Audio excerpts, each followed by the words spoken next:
So one of the benefits of like doing these YouTube videos is that I actually get the opportunity to play with things that I normally wouldn't play with. Not that like I have access to like secret files or I have, buku dollars and clout to throw around and people send me hardware that you wouldn't get to play with. If you want that, that type of content is a lot of fun. You can go ahead and take a look at Linus Tech Tips. He's fantastic. The entire team is lovely. I own a lot of their merch. Shameless plug for lttstore.com. Anyways, but I get to go outside of my comfort zone. I get to play with some things that I wouldn't normally play with. And today we're in a VM. I know that that is not my normal operations here. Usually we're installing directly to hardware. But right now, I just kind of want to break from the extremely tedious process of installing it. And Nobara is one of those things that really just kind of just hits right. So we're loaded into Nobara and we're going to go ahead and just take a look at it. So basic little thing. We have, English, United States. Okay, fantastic. Automatically detects where I'm at. Keyboard layout. That's fantastic. Let's go ahead and see if we can do anything here that could be a little bit fun. So we're gonna go with Moidi. We're gonna do the thing that, okay, it's fantastic. We don't want it to be called Nobara PC. We're gonna do with archiver -vm. Does it let us put the dash in there? Okay, fantastic. And then we're going to do our normal password 1234. Password is too short. Now, will it let us, we're going to click reuse password. Will it let us continue regardless? Okay, so it'll let us continue regardless. All right, erase disk. So swap with Hibernate and BTRFS is the stock. So I'm liking that. I'm down with that. BTRFS being the stock is just fine. And install now. So there's nothing super crazy there. Just kind of taking a look at the installer. Now, if you want to know how to set up a USB key or any of that type of stuff, you're more than welcome to go take a look at other videos. I'll have one pinned if I remember to do it up there. Otherwise, it'll be in the thing down below, or the description down below. I think I did a video on how to use Rufus. The same thing applies every single time to almost every single ISO. So nothing super crazy. So we're going to go ahead and let this run. The current time is 5:10. So we'll see how far this runs based off of that information. Editor Moidy here. It took about 8 minutes to do. For some reason, I don't know why it didn't complete the recording. Something happened. Just content creation being content creation. It took about 8 minutes to install, and then I hop on over to this portion of the video. So just so you're not confused. And now we're here. Look at that. It's, I don't know if the thing worked for the recording. I was having a little bit of issues with recording the VM, but now we're here. Look at that. So when you first load on in, you're going to have a thing that wants you to do an update. It's going to say that it notices that it's a brand new install, and yeah, you're just going to roll from there. But we're going to take a look at what that looks like.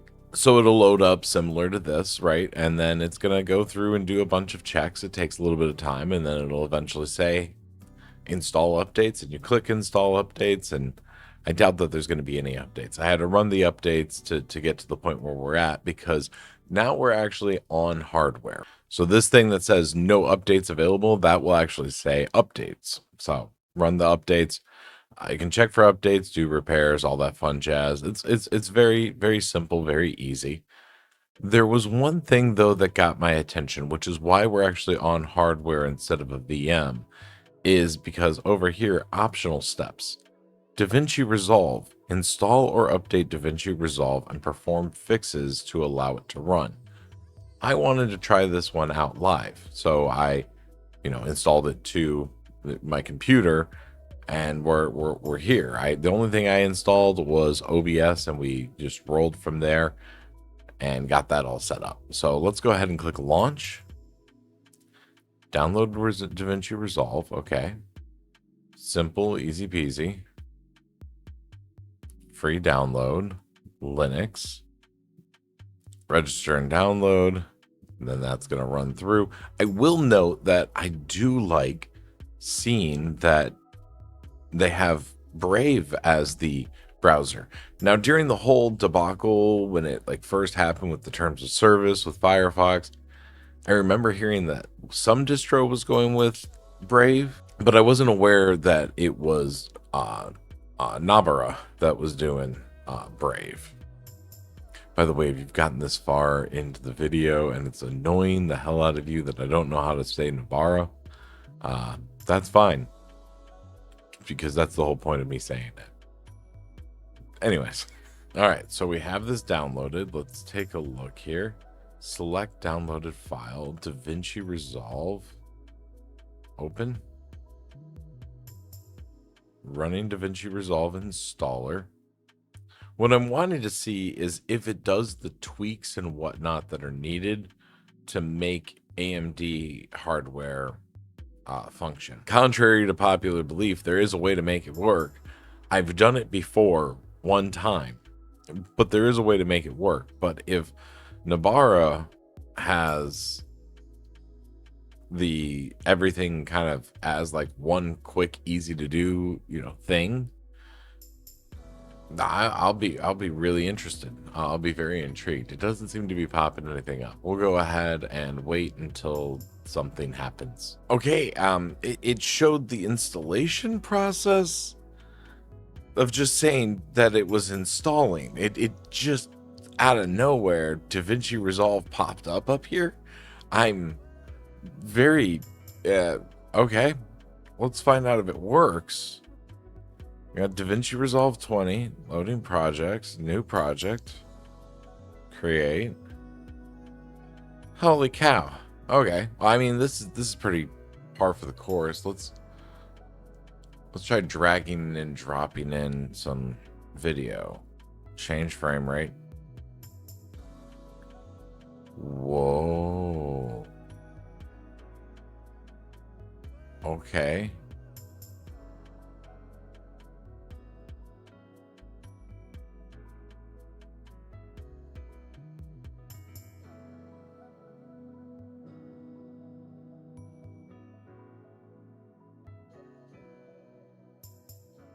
Does it have my... It's got the audio tracks. Holy cow. Wait a second. Okay, I gotta give me a second. I'm gonna stop this recording. All right, so it's been a couple of hours and I've been playing with some stuff for a hot minute here. So one of the things that I found is that DaVinci Resolve works fantastic. I'm very happy with the performance. The downside to DaVinci Resolve is I can never get anything to work when it comes to the fact that I can only afford the free version. It's $300 I just can't justify spending, especially when other options exist. But I found this in the process, Shutter Encoder. And what Shutter Encoder does is, let's go ahead and grab a file here. And let's see. We're going to grab this one. Oh, no, that's the part that I'm missing. Okay. So I can go in here to that and do the DNxHD. There we go. And it shows my audio tracks that exist here. And then I have this create a subfolder. It's called test. There's a lot of stuff to play with in here. But one of the things that I noticed is that I can set what audios I want on or off. So I have one that auto records, which is just everything. And that is the one that has like my mic, any music, Discord audio going through it, any game audio, stuff like that, right? I can set it to where it doesn't encode track 1, and then I can do audio track 2 and 3 respectively here, and it just adds in those. So that's really cool. I like that. But with it being a DNxD or DNxHD, if I go over here into DaVinci Resolve, we're going to go ahead and load that up.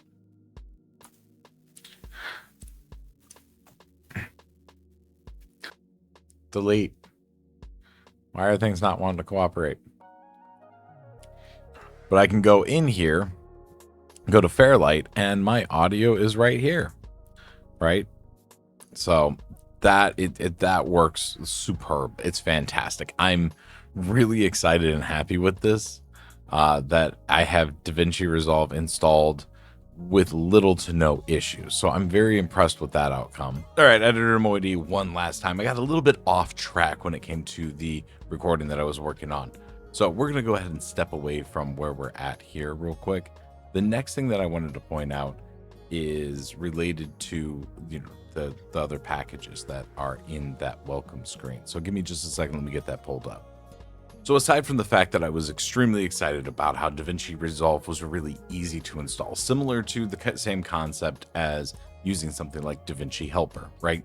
Makes it seamless and easy to use. There are a lot of problems when it comes to DaVinci Resolve, specifically related to codecs. So that was just one level of excitement that I had.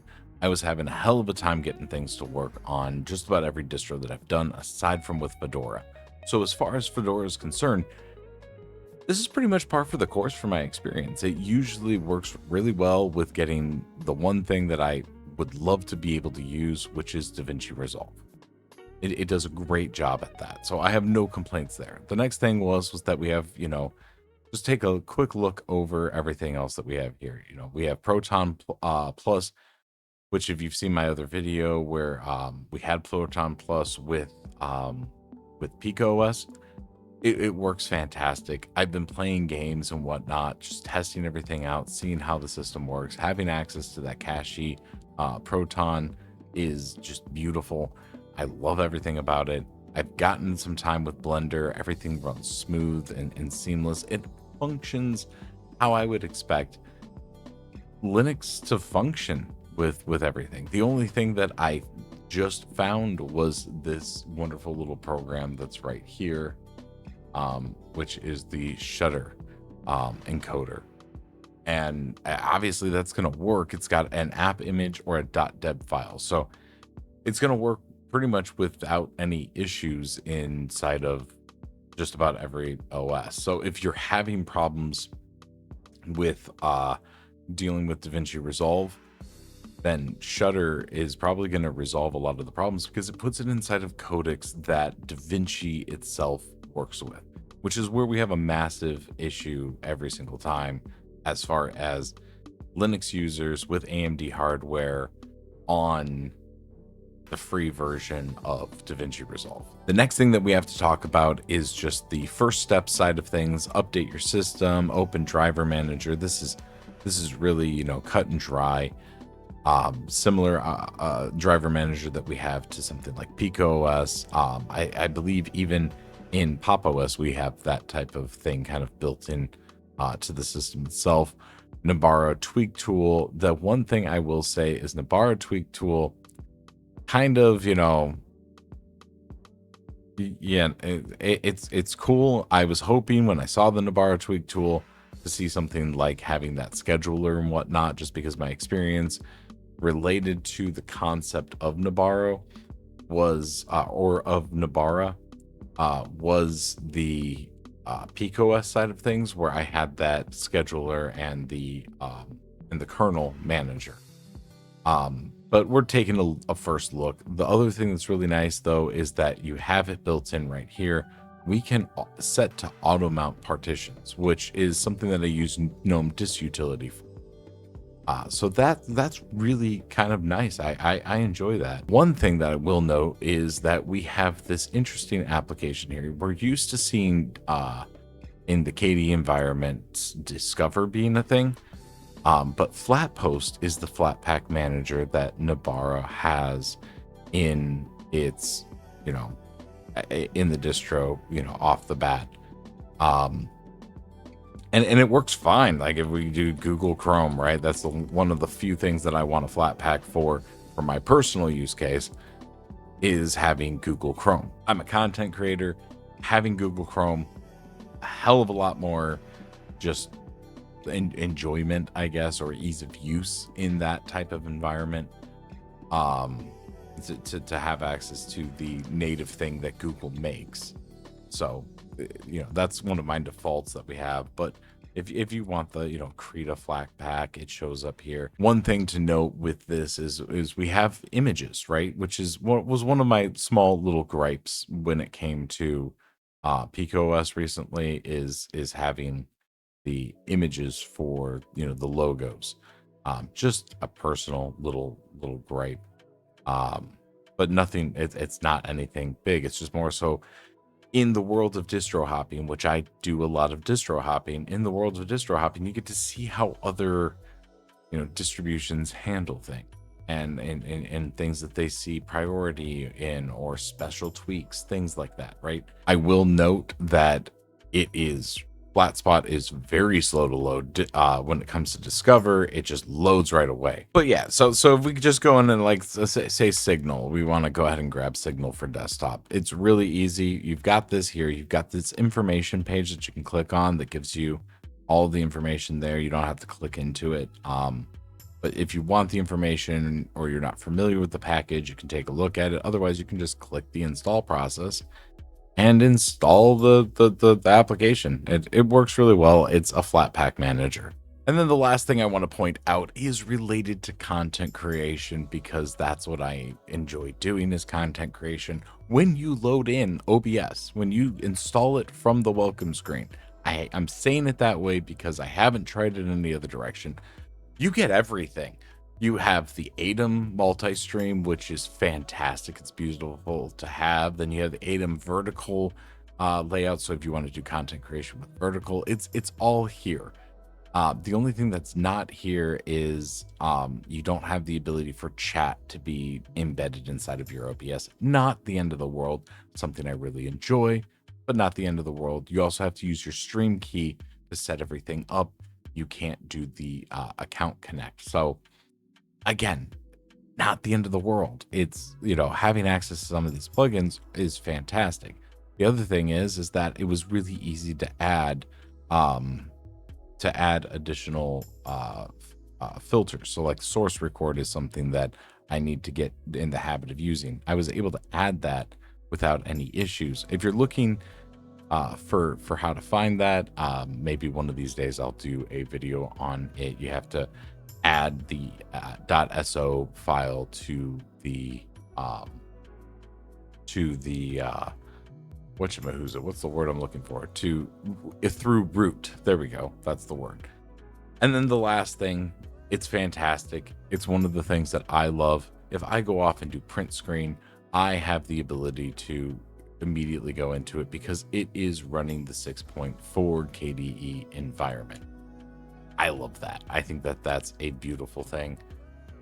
That's just my first look at Nobara. I'm gonna take a look at Nobara for a little bit longer and just try and play with it, see what I think. As far as beginner friendly, so far it seems to be pretty set, and then it's on Fedora, so I'm not really too worried about what we have here. So give it a little bit of time. I'm going to go ahead and play with it. There's always something that I find to have a gripe about.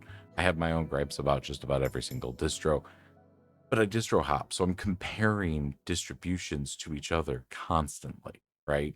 It's not just one of those scenarios where, it's like, oh yeah, I really like Linux Mint because I'm a sociopath.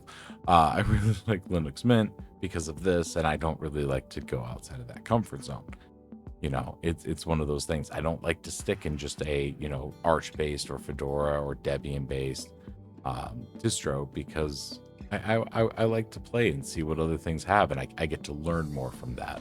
So that's just my opinions. Have you been using Nobara for a while? Does it drive you crazy that I called it Nobara? Share things down in the comment section down below. And what's your favorite thing about this distro? We'll see you guys in the next one. Don't be afraid to dive on into the rift.